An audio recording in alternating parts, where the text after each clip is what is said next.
వాళ్ళు ఇలాంటి సభలు పెట్టకపోతే కదండి వాళ్ళు ఇక్కడ దాకా 11కి వచ్చారు వాళ్ళు. అంటే వైసీపీకి రిపీటెడ్ చెప్తున్నా, వీళ్ళు రౌడీజం చేస్తాం, గుండాగర్దీ చేస్తాం, భయపెట్టేస్తాం, నరికేస్తాం అంటే వీటికి భయపడే వాళ్ళందరూ ఇంతమంది పాలిటిక్స్కి ఎందుకు వస్తారండి? ఆడబిడ్డలు ఎందుకు పాలిటిక్స్కి వస్తారు? రౌడీలు కానీ గుండాలకి భయపడితే there is a policy matter. మీకు నచ్చిందా పాలసీ? మీకు అమరావతి ఎంత కావాలో అంత కావాలా, 3 రాజధానులు కావాలా, అదేదో అదే చెప్తున్నాను, అదేదో నచ్చరాగా ఉంటుంది పేరెంట్ అని.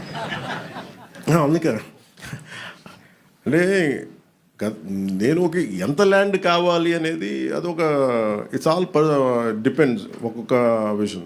సో ఫైనల్లీ 2014లో ఒక డెసిషన్ తీసుకున్నారు, 30,000 ఎకరాలు 33,000 ఎకరాలతో క్యాపిటల్ చేద్దామని చేశారు. అది కనీసం అమరావతికి పరిమితమైంది. కానీ నాకు తెలిసి ఎన్ని కిలోమీటర్లు సార్? ఇది ఒక హౌ మెనీ కిలోమీటర్లు? ఓకే, ఒక అమరావతి వరకు తీసుకుని ఒక 33,000 ఎకరాలు అనుకుంది. ఇప్పుడు ఆయన గత ముఖ్యమంత్రి వాళ్ళనే మాట్లాడి కూర్చోబెట్టి మచిలీపట్నం అంట, విజయవాడ అంట, గుంటూరు అంట, వాళ్ళు ఇంకా పెంచేశారు.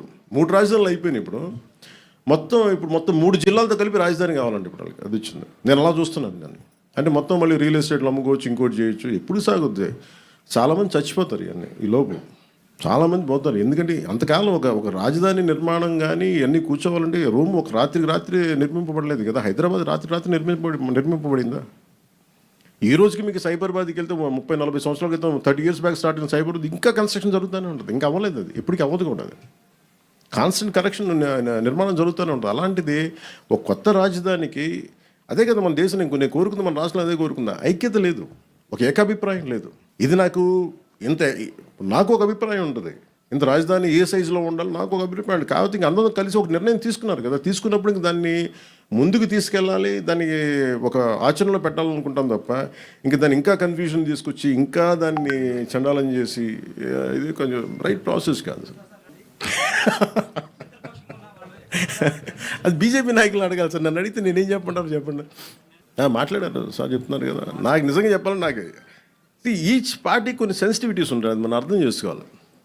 అంటే నిజంగా అందరూ అంత నిర్భయంగానూ ఉంటే సార్ సమాజం వేరుగా ఉండేది కదా. మేబీ ఎవరి సెన్సిటివిటీస్ వాళ్ళకు ఉంటుంది, మనం అర్థం చేసుకుంటే ముందుకు వెళ్తాం. Thank you sir. జై హింద్ సార్.